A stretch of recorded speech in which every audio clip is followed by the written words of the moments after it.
Now our topic is today's topic is vectors.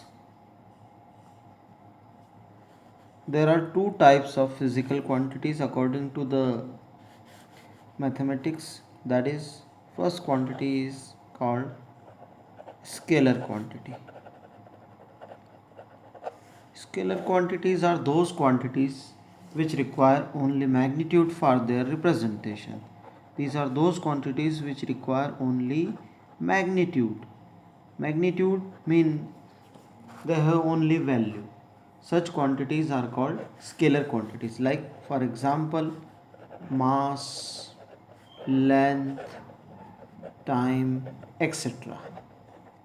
Temperature वगैरह वगैरह, मतलब ऐसी क्वांटिटीज़ जिनको रिप्रेजेंट करने के लिए केवल मैग्नीट्यूड की आवश्यकता होती है, केवल उनकी वैल्यू बताना इनफ होता है, that quantity is called scalar quantity. जैसे मास लेंथ टाइम को रिप्रेजेंट करने के लिए, एक्सप्रेस करने के लिए we need only the value magnitude of the things. ठीक है. अब कुछ क्वांटिटीज़ ऐसी होती है जिन्हें कहा जाता है vector quantity. Vector quantities are those quantities which require magnitude as well as direction. Magnitude and direction बात. दैट मीन्स कुछ ऐसी क्वांटिटी होती हैं मैथमेटिक्स और फिजिक्स में जिनको हम वेक्टर्स कहते हैं. ये कौन सी क्वांटिटी है जिनको रिप्रेजेंट करने के लिए मैग्नीट्यूड और डायरेक्शन दोनों हमको बताना पड़ते हैं. For example like displacement, velocity, acceleration, force etcetera. मतलब ये क्वांटिटीज़ बताने के लिए हमको इनकी वैल्यूज़ भी बताना पड़ेगी और डायरेक्शन भी. Like force, if we ask that what will happen when a force is applied on a body like this. This is a moving body. Suppose the body is moving, that is it is a cart, and a force is applied on this body like this. So what will happen if the force applied on a body? ये कोई body है, उस पर force लगाया हमने, तो body की velocity का क्या होगा? तो केवल ये बता देना कि suppose the value of force is से 5 Newton. When a 5 Newton force applied on the body will it move faster और स्लोअर. मतलब ये बॉडी ऑलरेडी चल रही है v वेलोसिटी से और इस पर हमने 5 न्यूटन का फोर्स अप्लाई किया, तो इसकी वेलोसिटी बढ़ेगी कि कम होगी. तो हमको ये बताना पड़ेगा कि फोर्स का ये मैग्नीट्यूड बताया आपने, डायरेक्शन नहीं बताई. किस डायरेक्शन में फोर्स लगाएंगे, only in that case we can conclude कि व्हाट विल हैपन. जैसे कि अगर जिधर वेलोसिटी है उसी डायरेक्शन में फोर्स लगेगा तो velocity will increase. Opposite direction में फोर्स लगा देंगे तो वेलोसिटी विल डिक्रीज. तो फोर्स को रिप्रेजेंट करने के लिए हमको फोर्स का मैग्नीट्यूड और डायरेक्शन दोनों की ज़रूरत पड़ती है. That's why force is called vector quantity. That means magnitude और डायरेक्शन जिन क्वांटिटीज़ के लिए आवश्यक है उनको वेक्टर, और जिनके लिए केवल मैग्नीट्यूड जैसे मास, लेंथ, टाइम, टेम्परेचर, उनको कहा जाता है स्केलर क्वांटिटीज़. ठीक है. अब वेक्टर स्केलर क्वांटिटीज़ का रिप्रेजेंटेशन कैसे किया जाता है?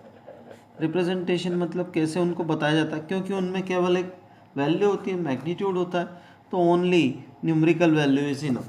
उसकी एक वैल्यू, जैसे किसी बॉडी का मास हमने बोला से 10 ग्राम है या 10 kg है, तो that means it is enough information कि उसके मास की हमने न्यूमेरिकल वैल्यू लिख दी तो इनफ है. लेकिन वेक्टर्स को रिप्रेजेंट करना थोड़ा डिफरेंट. कैसे वेक्टर को रिप्रेजेंट करना है? तो representation of vector is simple. कैसे हमको 10 न्यूटन का कोई फोर्स लग रहा है किसी बॉडी पर और उसको रिप्रेजेंट करना है. अब फोर्स किस डायरेक्शन में लग रहा है ये भी बताना है और कितना लग रहा है ये भी बताना. तो हम ये एस्यूम करते हैं कि मान लीजिए 1 सेंटीमीटर लॉन्ग लाइन से हम 1 न्यूटन फोर्स को रिप्रेजेंट करते हैं. तो अब हमको 10 सेंटीमीटर लॉन्ग लाइन बनाना पड़ेगी 10 न्यूटन के फोर्स को रिप्रेजेंट करने के लिए, क्योंकि 1 न्यूटन का मतलब 1 सेंटीमीटर. हमको 10 न्यूटन का फोर्स रिप्रेजेंट करना है, तो हमको एक 10 सेंटीमीटर लॉन्ग लाइन ड्रा कर ली. ठीक.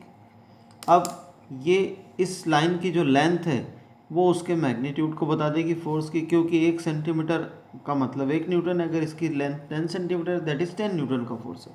अब ये फोर्स किस डायरेक्शन में लग रहा है उसको बताने के लिए जिस डायरेक्शन में फोर्स एक्ट हो रहा है उस डायरेक्शन में हम एरो पुट कर देते हैं इस लाइन में, लाइक दिस।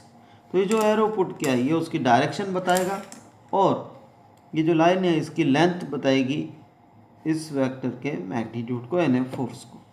तो ये जो रिप्रेजेंटेशन किया हमने कि किसी लाइन को हमने ड्रॉ कर दिया बाय एज्यूमिंग एनी स्केल और एरो पुट कर दिया, तो arrow indicates the direction and the length of line indicates the magnitude. तो this is the representation of any vector. ठीक है, अब इसमें ये जिधर एरो बनाया इसको बोला जाता है हेड ऑफ द वेक्टर, और जो अपोजिट साइड है उसको कहा जाता है टेल ऑफ द वेक्टर।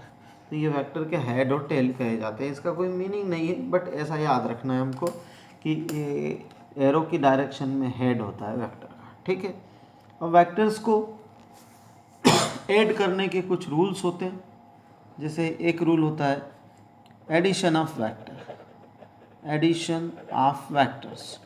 अब ये क्यों ज़रूरी है, क्योंकि क्या होता है जैसे दो स्केलर्स को ऐड करना है। अब अगर हम कहें कि किसी बॉडी का मास 10 kg है, उसमें 5 kg की बॉडी और हमने ऐड कर दी, साथ में रख दी, तो टोटल मास कितना हो गया 15 kg। ओके, तो scalars can be added like pure numbers, but to add the vectors there are certain rules. Vectors को ऐड करने के कुछ रूल्स होते हैं। तो एडिशन ऑफ वेक्टर के लिए पहला रूल हम पढ़ेंगे triangle law of vector addition.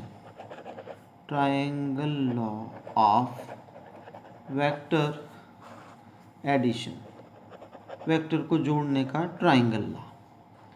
क्या है triangle law? That's very simple. This is called geometrical method for addition of vectors. इस ट्राइंगल लॉ को क्या कहा जाता है? कौन सा मेथड है? Geometrical method. Geometrical method mean इसमें हमको डायग्राम बनाना पड़ेगा वेक्टर के रिजल्टेंट को फाइंड आउट करने के लिए। ठीक है, अब सबसे पहले ट्राइंगल लॉ को हम स्टेटमेंट लिखते हैं तो इससे समझ में आएगा कि when two vectors are represented by the continuous sides of a triangle। Two vectors mean हम बहुत, ये स्टेटमेंट थोड़ा लंबा है, हम इसको बहुत शॉर्ट में लिख रहे हैं, ब्रीफ में। क्या कि two vectors acting on A point simultaneously, मतलब दो वेक्टर अगर एक पॉइंट पे एक्ट हो रहे हैं एक साथ, तो हमने उसको थोड़ा सा शॉर्ट फॉर्म कर दिया ताकि आपको याद रखने में आसानी रहे कि when two vectors are represented by the continuous sides of a triangle taken in order in magnitude and direction, then their resultant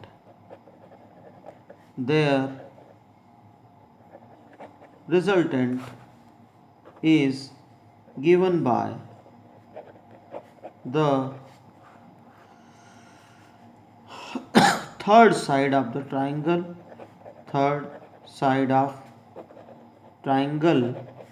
taken in opposite order in magnitude and direction।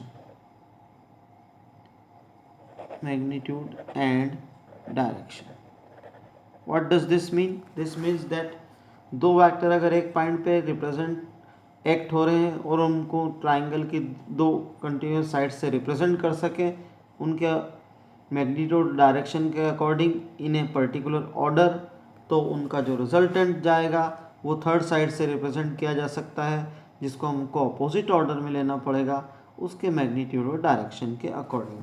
अब इसको समझाने के लिए हम ऐसा कोई एक एग्जाम्पल लेते हैं कि let us suppose at this point two vectors are acting से 10 न्यूटन फोर्स एंड से 6 न्यूटन फोर्स। ये दो फोर्स एक्ट हो रहे हैं ओ पॉइंट पे और इनके बीच का जो एंगल है वो 30 डिग्री मान लीजिए। तो अब हमको इसका रिजल्टेंट फाइंड आउट करना है। रिजल्टेंट मतलब ओ पॉइंट पे नेट कितना फोर्स फील होगा वो फाइंड आउट करना है। तो उसके लिए ट्राइंगल लॉ बोलता है कि इन दोनों वेक्टर्स को ट्राइंगल की दो साइड से रिप्रेजेंट करें। मतलब हम एक स्केल एज्यूम कर लें कि 1 newton is equal to 1 centimetre.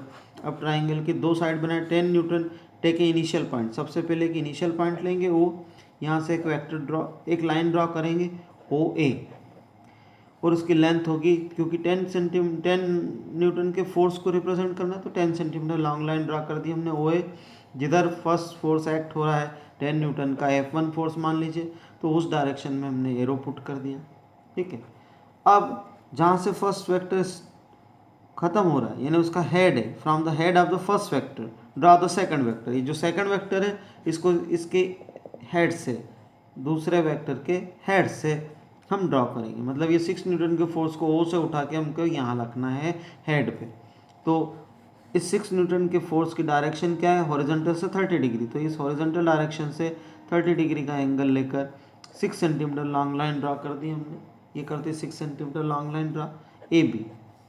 ठीक है, इस ए बी की जो लेंथ है वो वेक्टर का मैग्नीट्यूड हो जाएगा 6 न्यूटन, और डायरेक्शन एरो से बताएगी। ठीक, अब एक क्लोजिंग साइड बना दे। क्लोजिंग साइड मतलब थर्ड साइड बना दे, जैसे ट्राइंगल बंद हो जाए, ट्राइंगल की दो साइड हो गई ओ ए एंड ए बी, तो ये हमने ओ बी साइड हमने रिप्रेजेंट कर दी ट्राइंगल की, ये थर्ड साइड या क्लोजिंग साइड कहलाती है। अब लॉ में लिखा था कि रिजल्टेंट जो होता है दोनों वेक्टर का, वो उन दो वेक्टर्स के अपोजिट ऑर्डर में जो साइड लेंगे उससे होगा। अपोजिट ऑर्डर का मतलब है ओ से हम स्टार्ट करके ओ ए और ए बी डायरेक्शन ले रहे हैं, मतलब एंटी क्लॉकवाइज ले रहे हैं, तो थर्ड साइड में डायरेक्शन होना चाहिए बी ओ। लेकिन अपोजिट ऑर्डर का मतलब है हम इसको क्लॉकवाइज बनाएंगे यानी ओ बी डायरेक्शन में बनाएंगे। तो ये हो गया इसका मतलब कि ये जो थर्ड साइड है O B, this represents the resultant of vector 10 newton and 6 newton. अभी रिजल्टेंट की वैल्यू कितनी है यानी ओ पे कितना नेट फोर्स हमको फील होगा, तो हम इन दोनों का जो ये ओ बी बनाया था इसका रिजल्टेंट दो है, ये दोनों ओ ए और ओ ए बी का रिजल्टेंट है 10 न्यूटन और 6 न्यूटन का रिजल्टेंट है ये ओ बी से। तो ओ बी की लेंथ को मेज़र कर लेंगे। मान लीजिए जो ओ बी की लेंथ आ रही है वो आ रही है 12 सेंटीमीटर।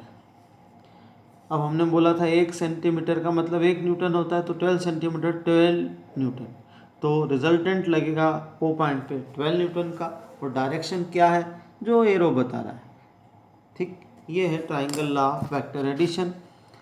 अब इसके बाद हम अगला लॉ दूसरे वीडियो में देखेंगे।